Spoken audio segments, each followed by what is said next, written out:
ဒီယာဒီက UCL ကတော့ဖြစ်နိုင်ကြီးနေတယ်ပေါ့နော်ဟုတ်ကဲ့ Europa League ဥရောပတနေရာရနိုင်တယ်ဒီယာဒီတော့အခုမြင်ပါတယ်ဒါအခုအမြင်ပဲပေါ့နော်ဟုတ်ကဲ့ဟိုပြဿနာကချန်ပီယံဖြစ်ဖို့ပေါ့နော်သူတို့2028ကိုပြင်မှတ်ထားတယ်2028ကိုအသင်းရဲ့ project 21 2028ကိုပြင်မှတ်ထားတယ်အဲ့ဒါတော့အခုအမြင်ကတော့မဖြစ်နိုင်တော့ဘူးလို့ထင်တယ်ဟုတ်ကဲ့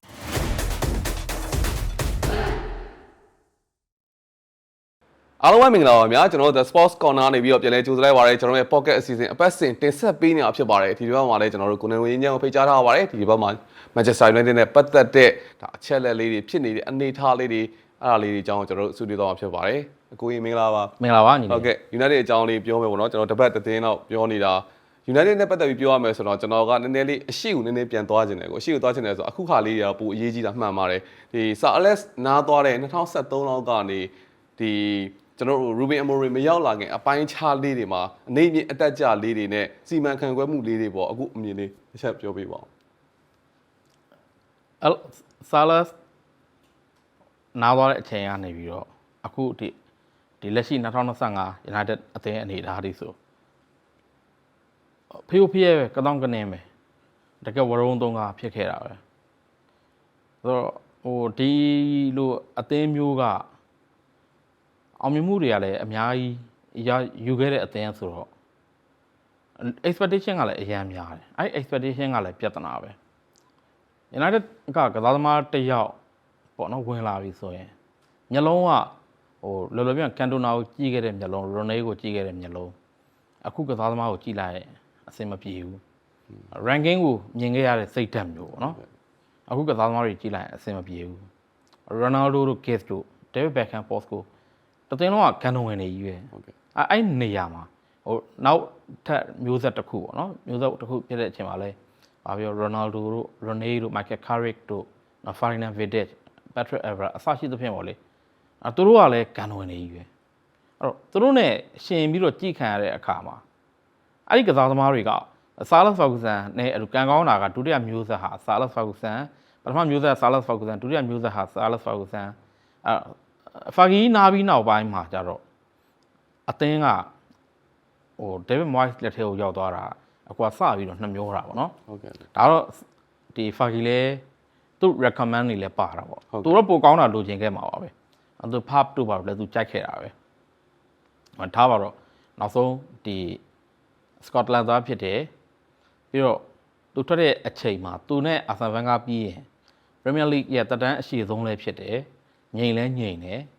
နာမည်ကောင်းတွေလည်းရနေတယ်ရက်တည်နေတဲ့ David Moyes ကိုသူကလေးသားတို့ကိုသူ recommend ပေးခဲ့တယ် Moyes ဝင်လာတယ်တကယ်လို့သာ Moyes မဟုတ်ဘဲနဲ့ Jose ကိုတန်းပြီးတော့ရခဲ့မယ် Pep ကိုတန်းပြီးတော့ရခဲ့မယ်သူမ Louis van Gaal ကိုတန်းပြီးတော့ရခဲ့မယ်ဆိုရင်အခြေအနေကအဲ့လောက်တော့မစိုးနိုင်ဘူးလို့ထင်တယ်ဟုတ်ကဲ့David Moyes ဝင်လာတဲ့အခိုက်အတန့်မှာနောက်တစ်ချက်ကဘာလဲဆိုတော့တချို့ကစားသမားတွေကလည်းတကယ်ပဲ Salas ထွက်တဲ့အချိန်မှာဟို Salas နဲ့အတူတွဲနေလို့သာပြီးတော့ system ကြီးတစ်ခုကြောင့်သာအဆင်ပြေနေပြီမဲ့ချို့ကစားသမားတွေကတကယ်တော့အသက်အရွယ်အရာလဲနေဝင်ချင်းရောက်ပြီအကြပိုင်းရောက်ပြီဆိုတော့ကစားသမားတွေနဲ့ David Moyes နဲ့အမှအဲ့ဒီကနေစပြီးတော့ကြာလိုက်တာကနောက်ပိုင်းဒါနာမည်ကြီးနေပြတွေလည်းရောက်လာတယ် project manager တွေလည်းရောက်လာတယ်ဆိုတော့ဂျိုဆေးကလွဲရင်ကျန်တဲ့သူတွေကတိတ်ပြီးတော့မအောင်မြင်ဘူးပဲပြောရမယ်ဟုတ်ကဲ့ဒါပေမဲ့ဂျိုဆေးကိုယ်တိုင်လည်းအရန်အောင်မြင်လားဆိုတော့မအောင်မြင်ဘူး United မှာတော့သူ့လောက်အောင်မြင်တဲ့နီးပြဒီအတော်တွင်းမှာမရှိခဲ့ဘူးပေါ့ဖြစ်ချင်တော့ဂျိုဆေမိုရီညိုကလည်း United ရဲ့အနာတွေအပြစ်တွေမြင်လဲမြင်ခဲ့တယ်သူကစားသမားတွေနဲ့ပတ်သက်ပြီးတော့သူ့ရဲ့ဂျိုတင်ဟော်ကင်းတွေလည်းရှိခဲ့တယ်ဒါပေမဲ့ Edward ကဒီ player power ပေါ့နော်ကစားသမားတွေရဲ့ power နောက်ကိုလိုက်ခဲ့တယ်နောက်ဆုံး dressing room ပြိုကွဲမှုဖြစ်တယ်ဂျိုဆေမိုရီညိုနဲ့လမ်းခွဲဖို့ရွေးလိုက်တယ်အခုအားကြောင့်မို့တောင်းဒီဘောလုံးသင်းတင်းနီးပြနဲ့လမ်းခွဲဖို့ဆိုတဲ့ကိစ္စမျိုးအခုတော်တော်အားမပေးတဲ့ထင်မှာပါတယ်ဟုတ်ကဲ့အခုဟိုကောက်ကပြောပါသေးတယ်စီးပွားရေးလုပ်ငန်းလို့မဟုတ်ဘူးလေတိလားဘောလုံးကကိုယ်လမ်းကိုကိုခိုင်ခိုင်မာဆက်ရှောက်နေရင်ဒီယာဒီဟာအဆင့်16နဲ့သုံးသွားတယ်FA ဖလားပထမဟိုတတိယအဆင့်လောက်ကထွက်ရတယ်ပြီးတော့ဒီဥရောပစောစီးထွက်ရတယ်ကာလင်းစောစီးထွက်ရတယ်ဆို ဆိုလဲနောက်ရသည်ကြရင်အစအနေပြန်စခွင့်ရှိတယ်အစအနေပြန်ကြိုးစားခွင့်ရှိတယ်ဗောလေ ဟုတ်ကဲ့ကို ဆိုတော့ဒါကြောင့်ဒီနီးပြတွေကိုဖြစ်နိုင်ရင်ကိုကလွယ်လွယ်ချင်းထုတ်တဲ့နီလန်အခုဆိုလီဗာပူးအာနိစလောက်လီဗာပူးကအာနိစလောက်ကိုယာရူကနေထုတ်လိုက်မယ်ဆိုရင်လီဗာပူးကတခြားသင်းတွေနဲ့ဘာထူးခြားတော့မှလဲအခုတွေးတဲ့အတွေ့ရ ဟုတ်ကဲ့ အမော်ရင်နဲ့ပတ်သက်ရင်လည်းအကူကအဲ့လိုပဲအမော်ရင်အချိန်မပေးဘဲနဲ့တော့သူ့ဟိုဘယ်လိုခေါ်မလဲမဟာဗျူဟာမြောက်ဆဲဆူဝေဖန်ရတာလက်ပြမလုံးအချိန်အတိုင်းအတာတစ်ခုကြီးပေးပြီးသွားပြီဆိုရင်တော့လက်ပြလုံးလုံးနဲ့ဓာရီတော့မှားခဲ့တယ်လို့ထင်တယ်လို့ပြောရတာပေါ့ဆိုတော့ဟိုအဲ့လိုမျိုးပေါ့ဒီ United ဟာနှိမ့်မြင့်တကြမှုပဲနဲ့အနှိမ့်ရဲ့အကြရဲ့ကြီးပဲသွားလာရင်းနဲ့နောက်ဆုံး Ruben Amorim လက်ထဲရောက်လာတယ် Amorim မတိုင်ခင် Erik ten Hag မှာဟိုတိတာထင်ရှားတဲ့အပြောင်းလဲတစ်ခုက forward operation ဘိုင်းကအပြောင်းလဲတွေဖြစ်လာတယ်အပြောင်းလဲဖြစ်ပြီး Sergeant Ratcliffe တို့ဝင်လာတယ် board အဖွဲ့ changes တွေလုပ်တယ်ပြီးတော့ဒီအရေးပါတဲ့ပြုပြင်ပြောင်းလဲမှုတချို့လုပ်တယ်အစဲခံရတာဝေဖန်ခံရတာတွေလည်းရှိတယ်တစ်ဖက်ကကြည့်ရင်လှုပ်သိမ်းလို့လှုပ်တဲ့အလုပ်တွေလည်းရှိတယ်ဆိုတော့ United ကအဲ့ဒီကာလမှာ Ruben Amorim ရောက်လာတယ် Amorim ရောက်လာပြီးတဲ့အချိန်မှာ Amorim ဟာ Manchester United အသင်းကိုကြာနေတဲ့အချိန်ရောက်တာမဟုတ်ဘူးအဲ့ထက်ပိုဆိုးတယ်တကယ်ဝရုံး3ကားနဲ့ဟိုဗယံမတာဖြစ်နေတဲ့အချိန်မှာရောက်လာတာအသင်းပိုင်ရှင်အပိုင်ရှင်ပြောင်းတာတော့မဟုတ်ဘူးလေဒီ operation ဘိုင်းကိုကင်တွယ်တဲ့ပိုင်ရှင်ပြောင်းတဲ့အချိန်သူရောက်ပြီးသိမကြခင်မဲ့ Jason Wilcox နော်ဒါ Newcastle ကနေ sorry Jason Wilcox မဟုတ်ပါဘူးသူလဲထောက်ပါတော့အခုနာမည်အခုလက်လောကောင်းနေပေါ့နော်နောက်3ကတော့ထပ်ပြန်ပြောတာပေါ့Newcastle ကနေပြီးတော့အသေးအံခေါ်တယ်ခေါ်ပြီးတော့ပြန်ပြီးတော့ယာရုကထုတ်ပလိုက်တဲ့အချိန်ရှေ့မှာလည်းဒါမျိုးကို Erik ten Hag မှာသူတို့လုပ်ခဲ့ဘူးတယ်လမ်းခွဲလိုက်ပြီးတော့နီးပြတစ်ကိုစောစီအချိန်ပေးမယ်အစားတခြားနီးပြတွေနဲ့လည်းလိုက်တွေ့ပြီးခါမှten Hag ကိုဆက်ထားဖို့ဆုံးဖြတ်တယ်တက်တန်းမှာထပ်တိုးတယ်ချော့တဲ့အနေနဲ့ထပ်တိုးပြီးတော့ဒီအချိန်တိုလေးအတွင်းမှာယာသီသစ္စာပြီးအချိန်တိုလေးအတွင်းမှာten Hag ကိုထုတ်တယ်ထုတ်ပြီးတော့ Amorim ကိုခေါ်တယ်ဆိုတော့အဲ့ဒီမှာလည်းဒါက Amorim ရဲလို့မဟုတ် Amorim ပဲဖြစ်ဖြစ် slot ပဲဖြစ်ဖြစ်နောက်ဆုံး Pep Guardiola ပဲဖြစ်ဖြစ်ဟုတ်ကဲ့ ten Hag နဲ့ပတ်သက်ရင်သူတို့အဲ့ဟာကြီးကလွဲတယ်ထုတ်ရင်လည်းတကယ်တော့ပြပြသားထုတ်ရင်လည်းထုတ်ချပလိုက်ဟုတ်ကဲ့ရောချစ်ပေးတဲ့ရင်လည်းပေးပလိုက်အဲ့မှာ ten Hag ကဒီမှာထပြီးတော့ဆူဖလာနောက်ကိုဟိုဖြစ်တဲ့အခါကျပရိသတ်တွေကလည်းအဲ့ကြောင့်ဝုန်းဆိုအားပေးကြတယ်ten Hag နဲ့တော့ okay ပြီဒီတိုင်းဆိုရင်တော့သူတို့ကလည်းလိုလိုက်မိတယ်ပြီးတော့နောက်ဆုံးကျတော့အစင်မပြေတော့ပြန်ထုတ် Amorim ဆိုတော့ Amorim ရောက်တဲ့အချိန်ကအဲ့လိုပြဿနာတွေပြီးတော့ဒီအသင်းမှာဝန်ထမ်းအင်အားဒီ 25% လောက် short ချတဲ့ကာလ Salah Ferguson ကို Ambassador role ကနေပြီးတော့ဖြုတ်ပစ်တဲ့ကာလပေါ့နော် honorary ဆိုတဲ့အနေထားနဲ့ဖြုတ်ပစ်တဲ့ကာလ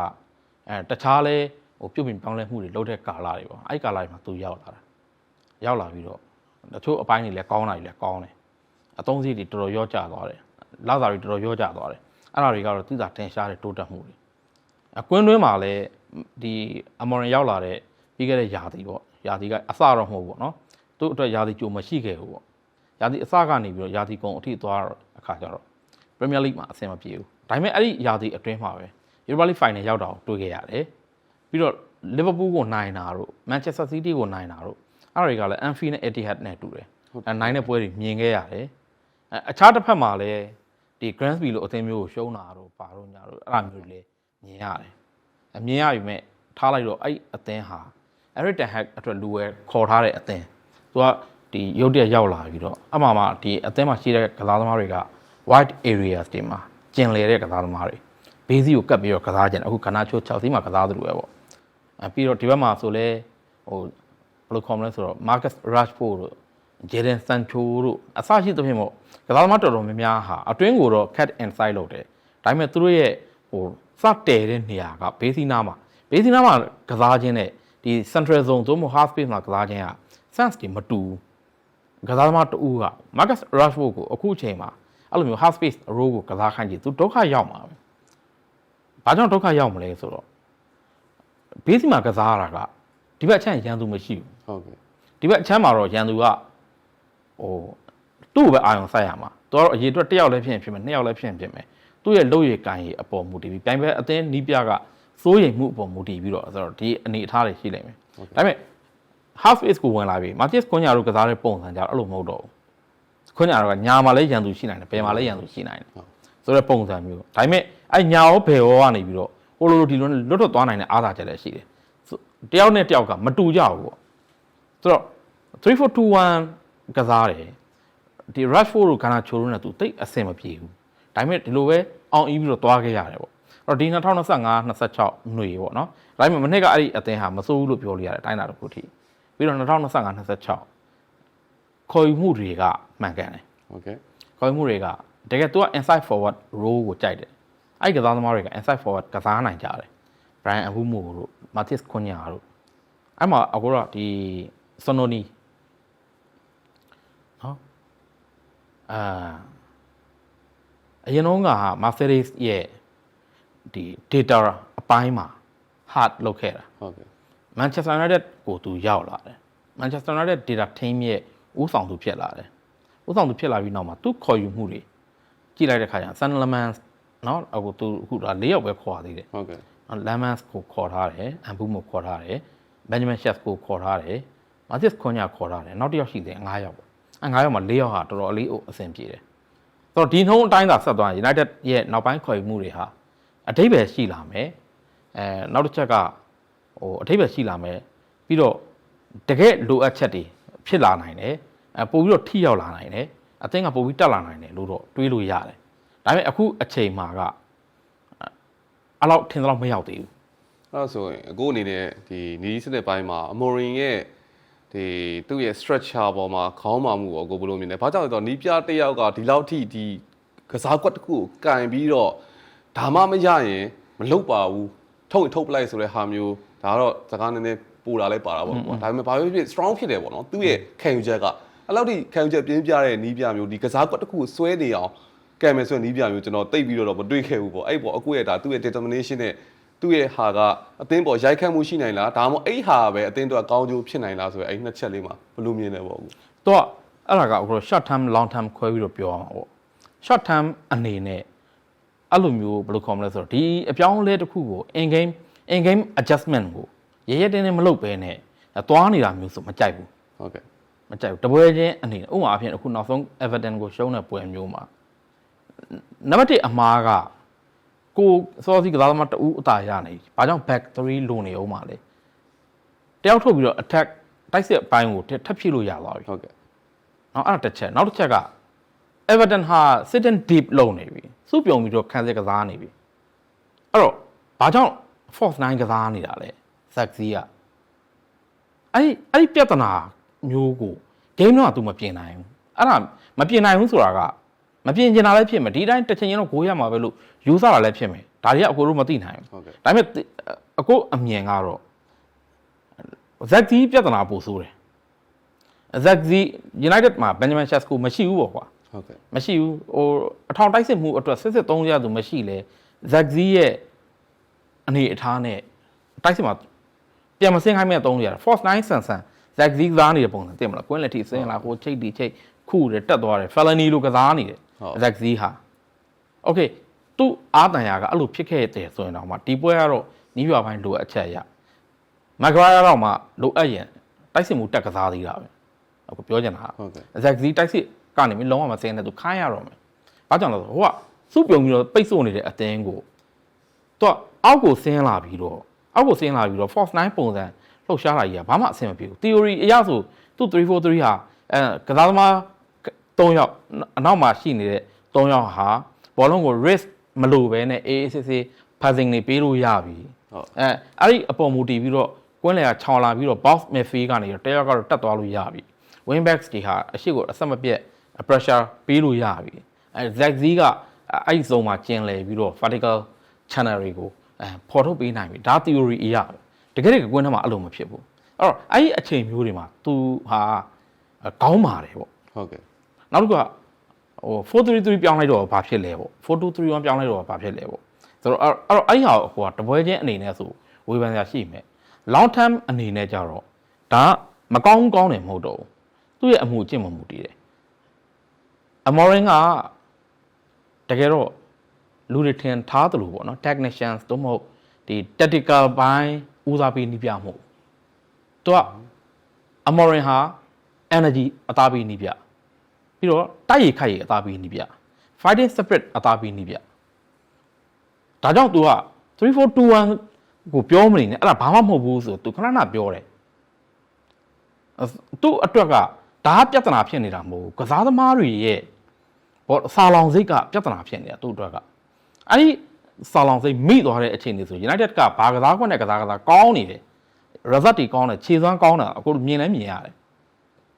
ဆိုတော့ဒီ Everton နဲ့ပွဲပြီးတဲ့အခါကျတော့ Everton ကစားသမား2ယောက်ဆိုတော့သူက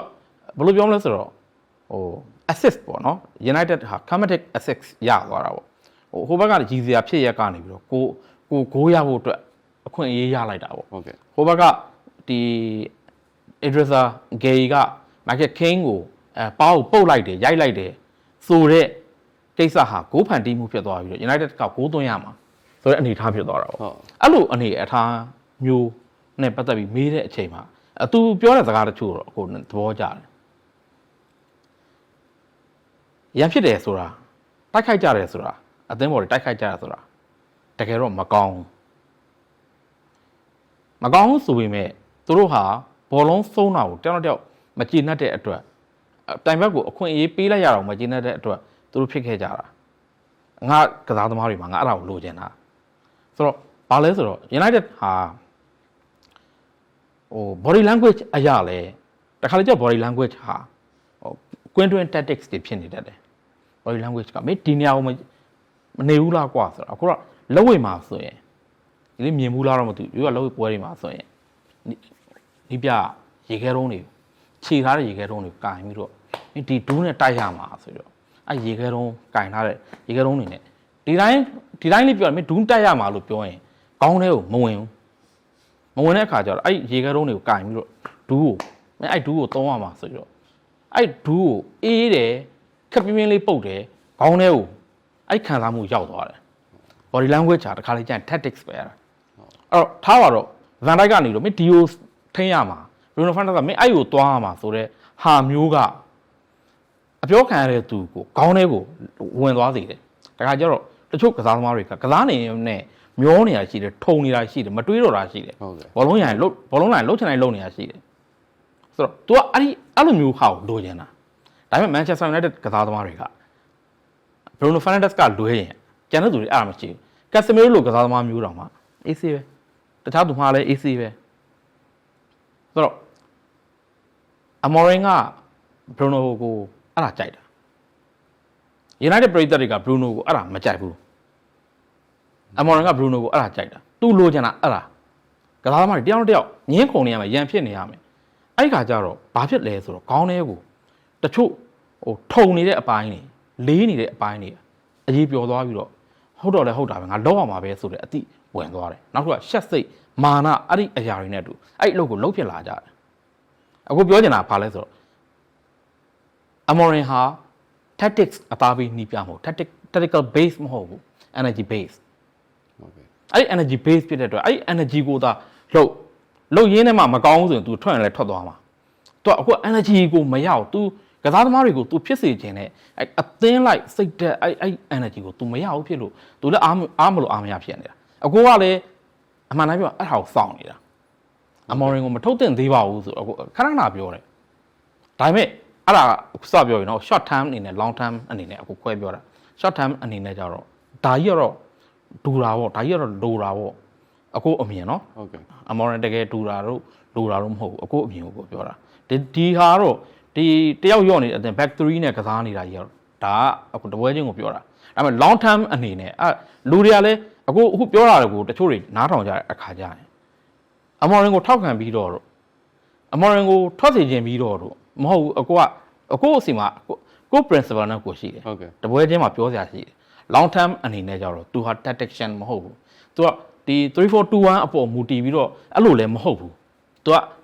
energy first ပဲဟုတ်ကဲ့အဲ့ energy first ဖြစ်တဲ့အတွက်အဲ့ဒီ energy ကိုအသင်းကို तू တောင်းဆိုအဲ့တော့အဲ့ energy ကအခုဆိုဘာပြော Matheus Cunha လို့ကစားသမားမျိုးစီကရတယ် तू က Garnacho စီကမရဘူးလို့ယူဆတယ် Marcus Rashford စီကမရဘူးလို့ယူဆတယ်အခု तू ကဟိုကောင်လေးဘယ်သူလဲကွင်းလေကယူရိုဂွားကဟိုဟာလေဥဂတ်တီရုံးကန်နေရတယ်တနည်းအားဖြင့်ဆိုရင်တော့ तू တိုးတက်ဖို့လိုတယ်ဟုတ်ကဲ့ age gap အရာကိုဘာလို့ဆို Ogari ကိုလည်းမျောလဲငယ်တာ United ကွင်းလေသူကစားတာကောင်းတာဟုတ်ပြီးတော့သူ့တပည့်ဟုတ်ကဲ့နော် Sporting Lisbon မှာသူတို့အတွဲညီခဲ့တယ်သူ့တပည့်ပဲသူလည်းသုံးညင်မှာပေါ့ဒါပေမဲ့ Ogari ကွင်းထဲရောက်လာရင် nonsense တွေ stupid တွေရွေးလုပ်တယ်မလိုလားအပ်ပဲနဲ့ phone တွေပေးတာတွေ ဟုတ်ကဲ့ မလိုအပ်ပဲနဲ့ aggressive လိုတာတဲ့ပို့ပြီးတော့ aggressive များနေလို့တဲ့မလားလူရည်ရွယ်ပြီးတော့ပေးလိုက်တဲ့ pass တစ်ခုဆိုဝုန်းဆိုကန်ထုတ်ရင်ထုတ်ပလိုက်တာမျိုးခေါင်းထဲမှာအတွေးခေါ်နဲနေတယ်အဲ့တော့သူ Casemiro ကိုသူသုံးနေရတယ်ဆိုတော့သူ့မှာအဲ့ပြဿနာတွေရှိတယ်United ပြည်သက်တွေကိုကြတော့အကွာအဲ့ဒါမြင်စေချင်တယ်ဟုတ်ကဲ့ Amorim ဟာအဲ့လိုမျိုး formation တွေဒီ tactics တွေနဲ့မကြည့်ရဲနဲ့သူ့ကို energy first နီးပြတိုးအနေနဲ့မြင်ကြည့်အဲ့ဒီ energy ကိုအတင်းကဝုန်းနဲ့ကစားနေတဲ့အချိန် result မကောင်းရင်အဲ့ဒီ energy ပြီးရင် secondary က tactics လိုက်လာပြီအတင်းက tactics ကောင်းမှု ideology ကောင်းမှုကလိုတယ်ဒါပေမဲ့ तू ကအဲ့ဒီဟာကိုပြစ်ပယ်ထားတာမဟုတ်သူ့အတွက်ဦးစားပေးရ energy သူ့အတွက်ဦးစားပေးဟာ work ethic intensity နော်အဲ့ energy အုပ်စုတွေကအရာတွေအဲ့ဒါပြီးရင်သူ tactics လိုက်လာမယ်အဲ့တော့ energy ကို तू ရသွားပြီtactics မလိုက်နိုင်ဘူးဆိုတော့ tactics ကမကောင်းဘူးဆိုတော့အရန် rigid ဖြစ်တယ်ဆိုတော့အရန်ကိုတင်းကျပ်တဲ့ခေါင်းပါတယ်ဆိုတော့အဲ့ကြရင်လင်းရင်လည်းတက်လိုက်တော့ဒီတိုင်းဆိုတော့ဒီနီးပြားနဲ့အချိန်လက်ပေးမှတော့ပြောရင်လည်းပြောမှာပေါ့ဟုတ်ကဲ့အခု United ဟာ energy သိပ်မတွေ့ရအောင်တွေ့ရတဲ့ပွဲတချို့ကြတော့အဲ့ဒါက system click တချို့မိတာ energy ကြောင့်မိတာမဟုတ်ဘူးကစားသမားတွေကဘယ်လို comment လဲဆိုတော့တချို့ကစားသမားတွေလောက်ရကန်ကြီးပိုကောင်းလာခြင်းနဲ့အတူအသင်းလိုက်ယုံကြည်မှုလေးတက်လာလို့စိတ်ပိုင်းဆိုင်ရာပို့ပြီးတော့ better defensive system ဖြစ်လာတယ်ဟုတ်ဆို better organization ဖြစ်လာတယ်အဲ့တော့အဲ့ဒီခါကျတော့ United တိုးတက်လာတယ်လို့မြင်လို့ရတယ်ဒါပေမဲ့ United ရဲ့အနေအထားကြီးနဲ့ကြည့်လိုက်တဲ့အခါမျောလင့်ထားတဲ့အနေအထားကြည့်တဲ့အခါကျရင် United ကတကယ်တော့အများကြီးတိုးတက်တာမဟုတ်သေးဘူးဘာကြောင့်အများကြီးမတိုးတက်လဲဆိုတော့ तू က energy အသားပေးနေပြအဲ့ energy ရရင်းနဲ့အဲ့ energy ကိုကစားသမားတွေကပေးနေရင်းနဲ့အများကြီးတိုးတက်လာသူ့အပြစ်အခုလောဆိုသူ့ကိုအပြစ်အရန်တင်လို့မရသေးဘူးအဲ့ energy ကစားသမားတွေသူ့ကိုမပေးနိုင်သေးဘူးဟုတ်ကဲ့အခုပြောသလိုပေါ့နော်ကျွန်တော်ပြန်စဉ်းစားကြည့်လိုက်ရင်လည်းဒီ United ရဲ့ identity ကလည်းအဲ့ပုံစံတော့ကျွန်တော်သွားမြင်တယ်ပေါ့နော်ကျွန်တော်တို့ Cantona နဲ့စပြီးတော့ကြီးတယ်ပြီးတော့ Ryan Kay ပြီးတော့ကျွန်တော် Rooney တို့လိုဒီ explosive player တွေပေါ့နော်ဒီ United မှာအရန်ကိုစာလောင်စိတ်ပြင်းနေနိုင်လို့စိတ်ပြင်းနေဆိုတဲ့ကစားသမားတွေကကျွန်တော်တို့ဒီ generation alike ကိုမြင်ခဲ့တာပေါ့အခုပြောတော့ပြန်စဉ်းစားကြည့်ရတော့အခုတွေးကြည့်လိုက်ရင် Bruno တယောက်ပဲရှိတယ်ပေါ့နော်ကောညာဆိုတော့နည်းနည်းလေးတော့မြင်ရတယ်ပေါ့နော်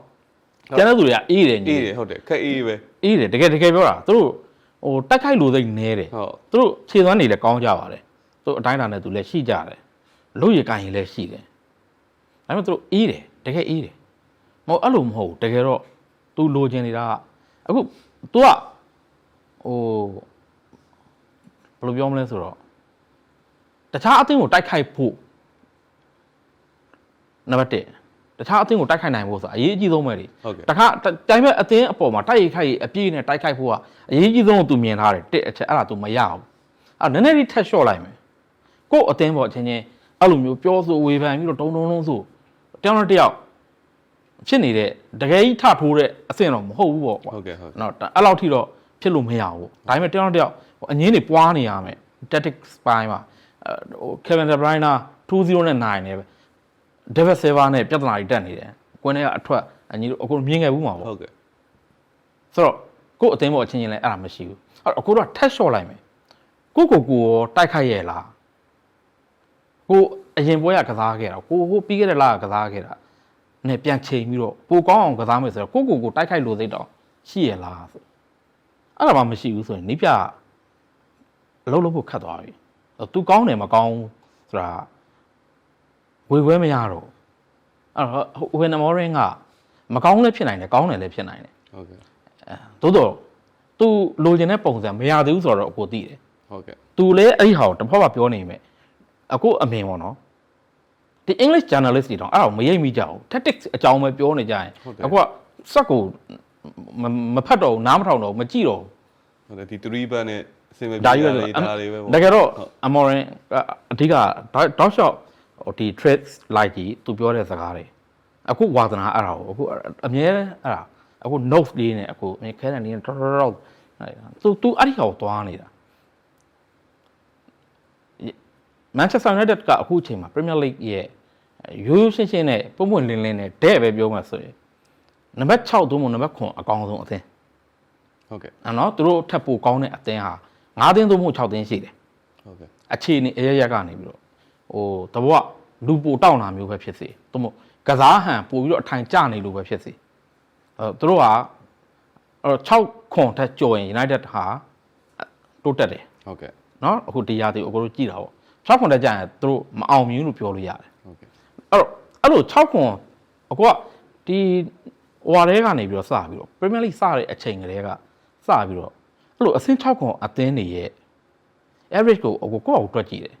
average ရှုံးပွဲ12ပွဲရှိတယ်ဟုတ်ကဲ့အဆင့်6အဆင့်ခွန်အဲ့အသင်းတွေဟာပြင်းပြအပြင်တရားသူ12ပွဲလောက်ရှုံးနေရှိတယ် Manchester United ကအခုပွဲစဉ်12အပြီးမှ4ပွဲရှုံးပြီးသွားပြီအဲ့တော့12 3လီ36ဆိုတော့38နဲ့တိတ်မကောင်းထားလိုက်နောက်ထပ်3ပြန်ပေါ့4ပွဲနောက်ထပ်3ပြန်12ပွဲရှုံးအဲ့တော့သူကအဆင့်6ခွန်ခြေသွားမယ်ဒါဟုတ်ကဲ့သူကအရန်ကောင်းတယ်လည်းမဟုတ်အရန်ညံ့တယ်လည်းမဟုတ်ဒါပေမဲ့အဲ့ကိုပြောတဲ့ခုနက energy base နဲ့ကျွန်တော်နည်းနည်းလေးကွဲပြားမှုလေးကျွန်တော်မေးကြည့်ချင်တယ်ပေါ့နော်အခုကျွန်တော်တို့ Liverpool နဲ့ပွဲတူနိုင်တယ်နောက်ပြီးတော့ United ကဒါပထမဆုံးအဖွင့်မှာဆို Arsenal ကိုဒါ United ကတကယ်ကို Arsenal ကိုကြောင်းပြန်ကန်သွားတာပေါ့နော်တကယ်ကို Arsenal ကို9ရလို့သိပြဲထောက်သားလဲကန်တယ်အမိုးတွေဆိုခုတည်းအဲ့ပွဲကိုနှမျောနေလို့ပဲအဲ့ပွဲမှာသူလိုချင်တဲ့ဟာတွေရလိုက်တာလားဒါမှမဟုတ် United ကကိုဥဆောင်သွားတဲ့အချိန်ကြာမှာအဲ့ဒီ energy ကထွက်လာတာလားအဲ့နှစ်ခုကွဲပြားမှုကဘယ်လိုရှိမလဲပေါ့နော် energy base အသင်းလို့ကိုကနာမည်တက်လို့မရဘူး Arsenal နဲ့ကစားတဲ့ပွဲကိုကြည့်ပြီးတော့Liverpool နဲ့ကစားတဲ့ပွဲကိုကြည့်ပြီးတော့အဲ့တော့ energy base ဆိုတဲ့အသင်းဟာ Crystal Palace ကဘာတွေလုပ်ပြနေပြီလဲဆိုရင်အဲ့ energy base အဲ့ဒါကသူကတပွဲစကနှစ်ပွဲစားမဟုတ်ဘူးသူတို့နိုင်တဲ့ပွဲရှိမယ်ရှုံးတဲ့ပွဲရှိမယ် Palace ကိုကိုယ့်မျက်လုံးနဲ့ဗာမြင်တယ်သူတို့ရဲ့ identity ကအရန် clarity ဖြစ်တယ်အရန်ရှင်းလင်းတယ်သူတို့ဟာအရန် energy ကောင်းတယ်ဆိုတာမျိုးကိုညီလေးမြင်လာပြီဆိုရင် Manchester United အဲ့ဒါမဟုတ်ခုနကကိုပြောတဲ့ system click လေးတွေရှိတယ်ဟုတ်ကဲ့အဲ့ system click လေးတွေမိသွားတဲ့အချိန်ထကောင်းပြီးတော့အဲ့ system clip လေးတွေအဲ့ click ဟိုကြောက်ဆိုမိရမှာတွေမမိဘူးဆိုရင်အဲ့မှာဖွာလန်ကျဲနေပြီးတော့ Everton လိုပြဿနာမျိုးဖြစ်သွားပြန်ဟုတ်ကဲ့ဆိုတော့ Amorim ကိုပဲကြည့်မယ်ဆိုသူစလာကြတဲ့က Liverpool တို့ City တို့လိုအသင်းတို့နိုင်ပြီးတော့ Grimsby တို့လိုတခြားဒီအောက်ကအသင်းတွေထရှုံးရင်ရှုံးတယ်နော်ဆိုရင်ဒါတခြားလုံးကိုကြည့်ဒီရာသီဆိုလဲအဲ့လိုကြည့်လိုက်ရင်ဒီလိုအသင်းတွေကိုကောင်းကောင်းကစားလာပြီဒီလိုအသင်းတွေကိုဒုက္ခရောက်နေတော့မှဆိုတာအဲ့ဒီ system click ခေမိချင်းမမိချင်းအဲ့တော့ तू ကဘာလဲဆိုတော့ energy identity ကိုမတည်ဆောက်နိုင်သေးတဲ့ပြဿနာဟုတ်ကဲ့အဲ့ဒါတော့နည်းနည်းရှင်းသွားပြီပေါ့နော်မဟုတ်ရင်နည်းနည်းလေးအိမ်သားလေးကမကွဲဘူးဖြစ်နေတာပေါ့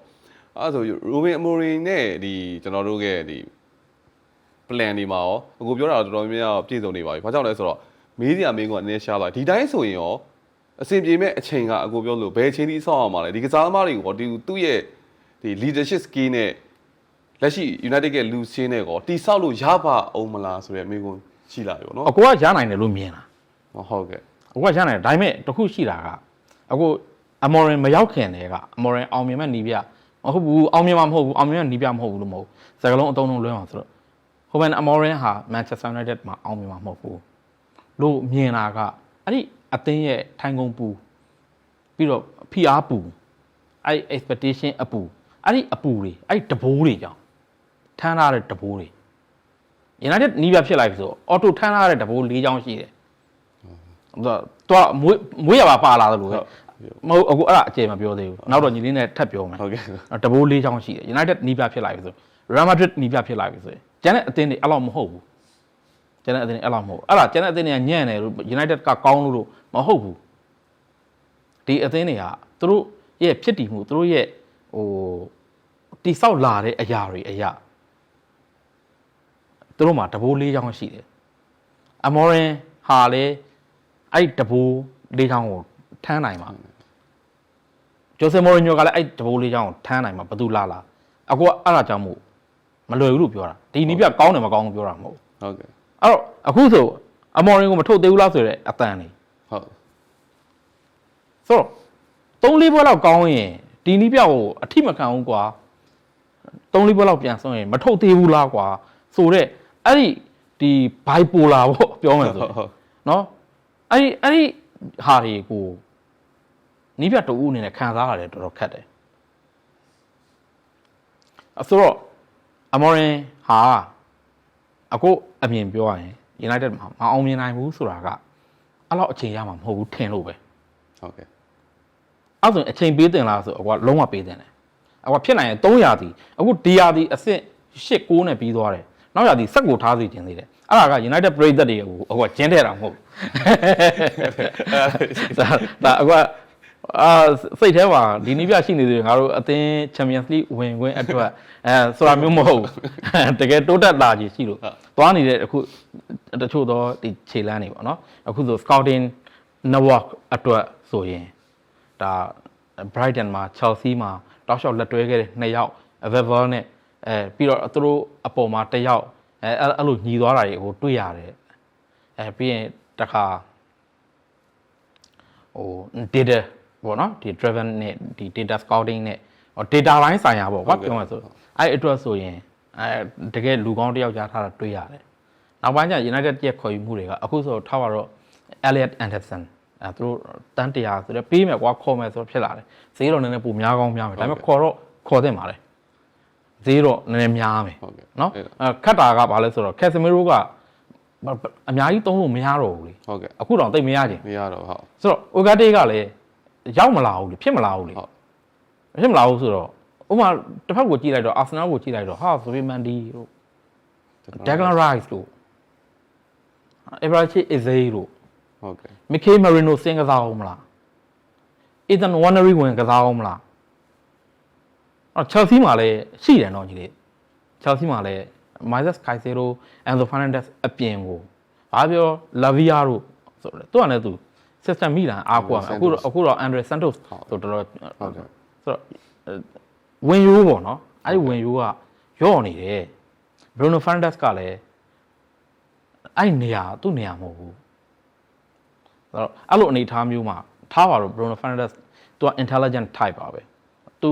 အများကြီးတော့သူလုံနိုင်မှာမဟုတ်ဒါပေမဲ့ဘေးနားမှာတွဲဘက်ကောင်းနေဆိုတော့သူလှုပ်ရှားနိုင်လောက်တယ်ဟုတ်ကဲ့ဆိုတော့အခါကျတော့အဲ့လိုကစားသမားကောင်းနေပေါ့နော်ပြစ်မှတ်ကောင်းနေကစားသမားကောင်းတွေကလည်းရောက်လာနိုင်သေးတယ်ဆိုတော့အခါကျတော့တိုးတက်လာနိုင်ရရှိတယ်ဆိုတော့ဖြစ်နိုင်ရင်တော့ဆက်ထားပေါ့နော်အတင်းကိုအခုဒါအခုပြောလို့သူတို့ကြားမှာမဟုတ်ပါဘူးဒါပေမဲ့အခုဖြစ်စေချင်တာဖြစ်စေချင်တော့အဲ့ဆိုဒီကျွန်တော်တို့ INEOS ပေါ့နော်သူတို့ဒီဟာရဲ့ဒီဘယ်လိုပြောမလဲလူကစားသမားခေါ်ယူမှုတွေအတင်းကိုထိန်းချုပ်မှုတွေ plan တွေအနာဂတ် plan တွေကရောဘယ်လိုပြောမလဲ United အတွက်ပို့ပြီးတော့ဒီတိုင်းဆိုရင်အများကြီးတက်ရောက်မှုကကောင်းလာနိုင်လားသူတို့ရဲ့လုပ်ပုံလုပ်နည်းတွေဒီကိုပြောတဲ့ခုနကမှ driver တွေခေါ်တယ်ဒီ scout တွေခေါ်တယ်ဒီခါလေးကကျွန်တော်အခုမှပြန်စရလို့ဖြစ်နေရပေါ့နော်အခုမှပြန်စလို့အဲ့တော့အဲ့ဟာရဲ့အနာဂတ်ကကျွန်တော်တို့အကိုပြောလို့3နှစ်လောက်တော့သွားရမယ်ထင်တယ်ပေါ့နော်သွားအောင်သွားတင်တာပေါ့ဟုတ်ကဲ့အခုကတော်တော်များတချို့ဆုံးဖြတ်ချက်တွေကတော့အကိုမကြိုက်ဘူးအရင်လက်လွန်သွားတယ်ကွာလက်လွန်သွားတယ်နောက်သူတို့ကိုယ်တိုင်လည်းဟိုအမားကြီးလည်းရှိတယ်ကွာဆိုတော့ဒါကတော့ဒီလိုပါပဲဆုံးဖြတ်ချက်အမှားဆုံးဖြတ်ချက်အမှန်ဆိုတာကတော့မှားရင်လည်းမှားသလိုအကိုကအမှားတာပေါ့ဒါကြီးကတော့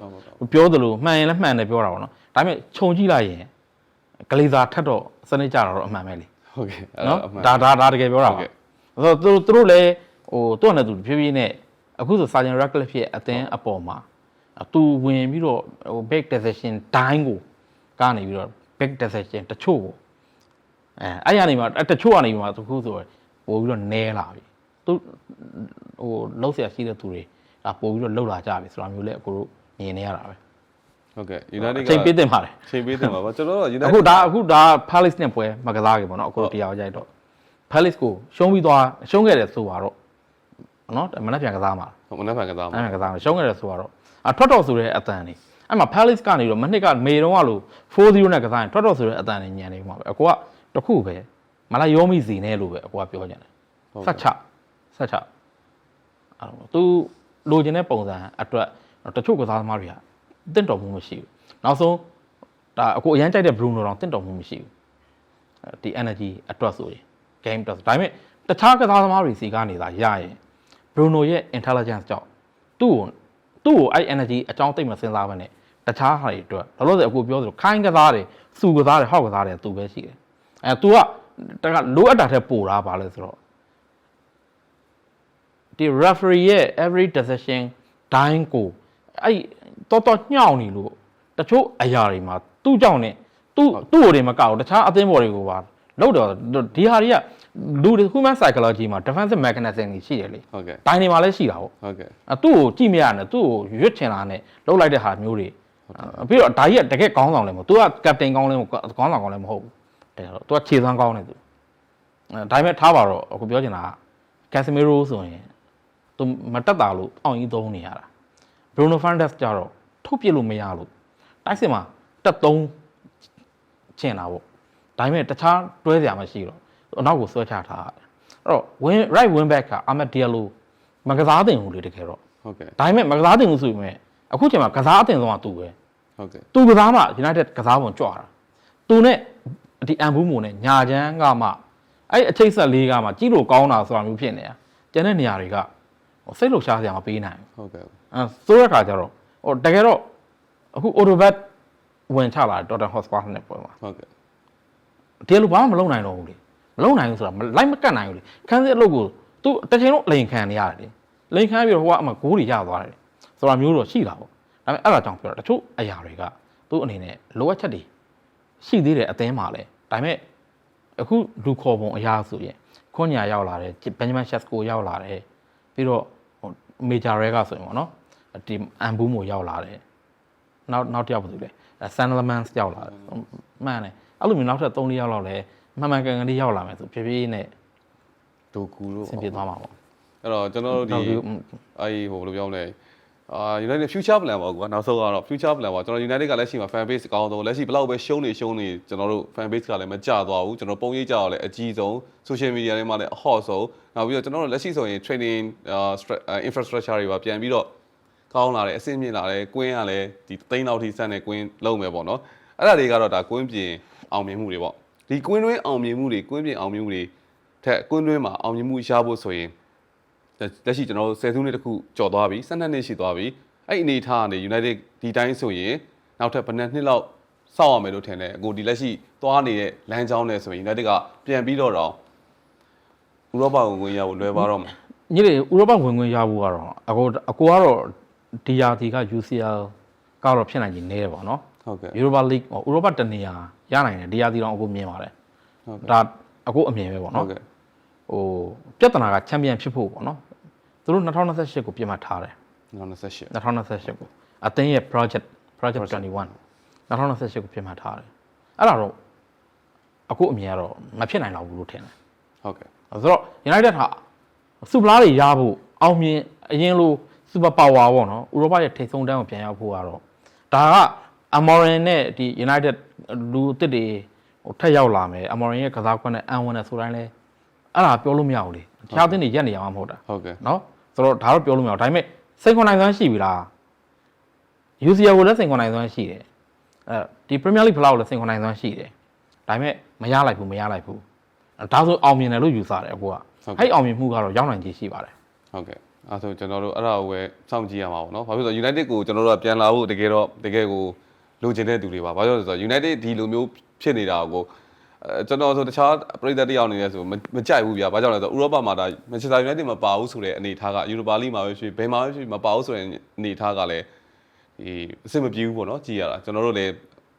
အပြင်ဖန်ဆိုတော့တန်ရုံးစင်တော့ရှိတယ်ဗျာဘာဖြစ်လို့လဲမသိဘူးငယ်နဲ့ကြည်တာလားမသိဘူးကျွန်တော်ဆိုလဲအဲ့တော့ United ကလက်ရှိအနေထားတွေကလည်းကျွန်တော်တို့မိထားတယ်များသွားပြီအဲ့တော့နောက်ပတ်ကြမှာကျွန်တော်တို့အခြားအသင်းတွေအကြောင်းကျွန်တော်ဆက်ပြီးဆွေးနွေးကြပါအခုလိုလာရောက်ဆွေးနွေးပြရလဲကျေးဇူးအများကြီးတင်ပါတယ်ဟုတ်ကဲ့ပါဒါကျွန်တော် Sports Corner နေ Manchester United အသင်းနဲ့ပတ်သက်ပြီးတော့ရှိအနေထားလေးတွေကိုပြည့်ပြည့်စုံတင်ဆက်ပြီးတော့ဖြစ်ပါတယ်ဒါကတော့ကျွန်တော်တို့ရဲ့ဒါဟိုနေဝင်နေတဲ့အမြင်လေးနဲ့တင်ဆက်ပြီးတော့ဖြစ်ပါတယ်အဲ့တော့ကြည့်ပေးခဲ့ညီကိုတယောက်ချင်းနဲ့ကျေးဇူးအများကြီးတင်ပါတယ်ကျွန်တော်တို့ရဲ့အစီအစဉ်လေးကိုကျွန်တော်တို့ဒါ Subscribe လေးပေးပြီးတော့ကူညီလို့ရပါတယ်အားလုံးပဲမင်္ဂလာရှိသောနေ့လေးဖြစ်ပါစေခင်ဗျာ